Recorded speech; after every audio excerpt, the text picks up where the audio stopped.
This podcast is proud to be part of the talkSPORT Fan Network. talkSPORT. Powered by fans. Leicester City's preparations for Premier League football have hit a little bit of a stumbling block when their manager Enzo Maresca left for Chelsea this week. The Italian led the Foxes back to the top flight at the first attempt in his first full season as a manager, and several names have been linked now with the vacant post at the King Power Stadium since his departure. Graham Potter, Steve Cooper, Ole Gunnar Solskjaer and David Ancelotti, the son of legendary Carlo Ancelotti, are some of the names linked. But there has been no news of any offer to any of them right now. Before we bring in a Leicester fan, Cass, what are we, June the 9th? A couple of weeks away from July when things really do start kicking in. I mean, they've got to sort this out pretty sharpish, no? Yeah. One thing that's always astounded me in football management is how many applicants clubs get. We all think the common line is who would take that job, and I'm not associating that with Leicester. And then you find out there was 200 candidates that actually went and got interviews, so it's very attractive to be a manager, especially to Leicester City, who are now in the Premier League. It's a fantastic opportunity for somebody. Yeah, I know in the past we've had that conversation and you've often said, but there's always someone. There's always someone that wants to take that. And there's lots of them. It's not someone, it's lots of them that put their name to that job. Quite. As I mentioned, let's bring a Leicester fan in, shall we? Podcaster Chris Forian is with us. How are you doing, Chris? Hi, Chris. Good morning, Natalie, Tony. Be careful, my middle name's Lucifer. No, it's not. I'm glad it's not, because we've been slating it. No, I know you have. It's just not one of our things. It's that mother obviously thinks it's beautiful, and her child must be gorgeous, I'm sure. Let's first of all go back in time a little bit. How disappointed were you to lose Maresca? I don't think it's this major disappointment that everybody is sort of going on about, because if you actually analyse last season, there was a manager that came in that excited us because of 6 days before walking through our doors, he'd been holding the Champions League trophy. That was what we needed at that time because, with everything that had gone on, the relegation, Brendan Rodgers, etc. So we needed that buzz. Then we started to look at, well, hang on, who is this guy? And it was that Pep effect, if you like, that everyone said, yeah, he's the right man. He's been with Pep. He hadn't got on very well with Palmer, but it was a gamble. It got a buzz around the club.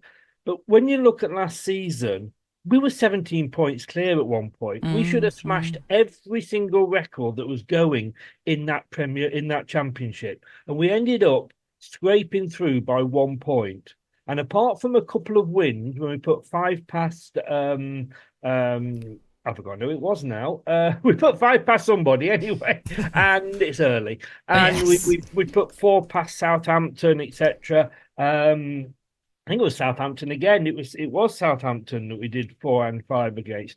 But they were few and far between. Most of our games were sort of 1-0 scraping wins, or a game where we'd been 2-1 up and we'd conceded and we'd held on. But look, we wanted to give him another season. We wanted him to take us up and see if Enzo ball, if you like, would work. But look, he got offered his 30 pieces of silver, and managers, I know you said earlier, Cass, that who would take these jobs. Any manager will take any job, because if they take the job and then get sacked, they walk away with a huge payoff. So they've got it's a win-win for them. Yeah, I mean, yes, I understand that, Chris, is that, it's an opportunity and it's money related also, but they also see it as a great opportunity to be in the Premier League and show what they can do. Now, I just want to go back slightly.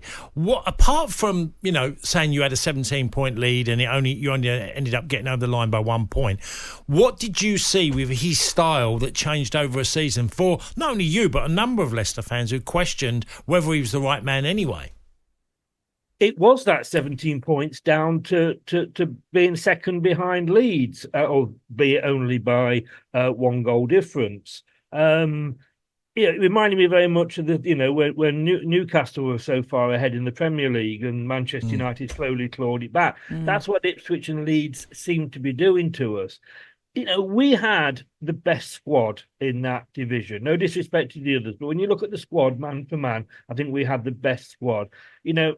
Us three could have managed that team to win that league, really. And I think what the problem was, They're just little things like I know that everybody says it was there a plan B.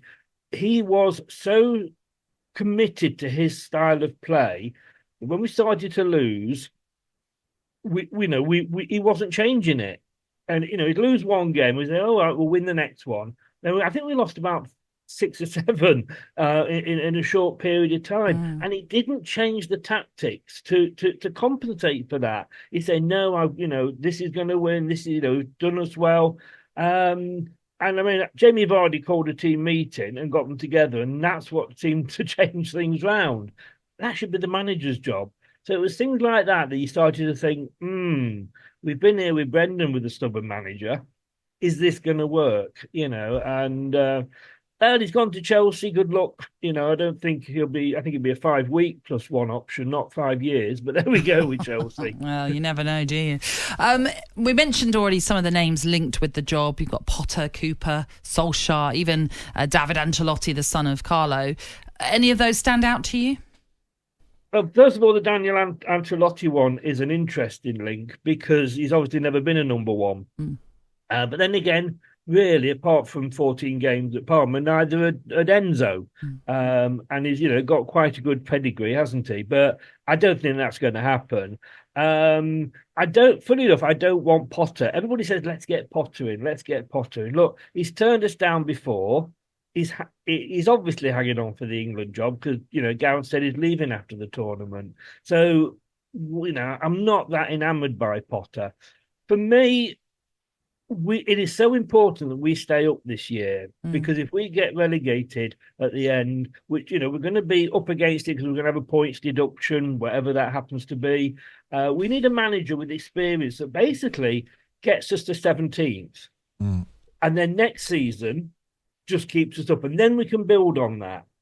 And that's why someone like Steve Cooper is my favourite, to be honest with you. He turned Forest round, he kept them up. Virtually, it was his team that stayed up this season, even with the points deduction. So I would like Steve Cooper. And yes, everybody's saying, well, he's Nottingham Forest, blah, blah, blah. So was Martin O'Neill. So was Wes Morgan. Chris, just finally...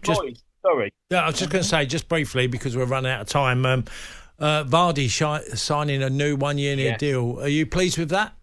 What do you think? Yeah. Well, I said yesterday I said, look, you're getting a 37-year-old, he'll push others. Jamie Vardy doesn't necessarily have to be in the team. You can tell that he has, like you said, that meeting, he calls a meeting. He'll have that impact and pushing the forwards who are in the club anyway, to be better, to get more goals, because Jamie feels to me that he's made in that way.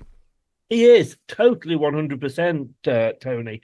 And the last few seasons, you write this guy off at your peril. The last few seasons, I said, well, this will possibly be his last one. He'll be the super sub that comes on. And he's still going. You know what I mean? He will be our main striker. And I think if he's not in the team or not in the starting lineup, that gives the opposition a bit of a boost. Because, no, Jamie Vardy, that's good, But when he's in there, it makes them think, and he keeps defenders busy. He'll take, although, he's still got 20 goals this season, but the rest of the time he was taking defenders away and leaving, the gaps for other players to score. Great signing. We were thinking for 10 years. We got him for 1, but we'll see how it goes. There's no guarantee that's going to be his last one. Indeed. Chris, thank you for being with us today. Thank you very much. Thanks for watching. These videos are tremendous. You better like them too, or I'll be back. This podcast is proud to be part of the talkSPORT Fan Network. talkSPORT. Powered by fans. That will conclude this evening's entertainment.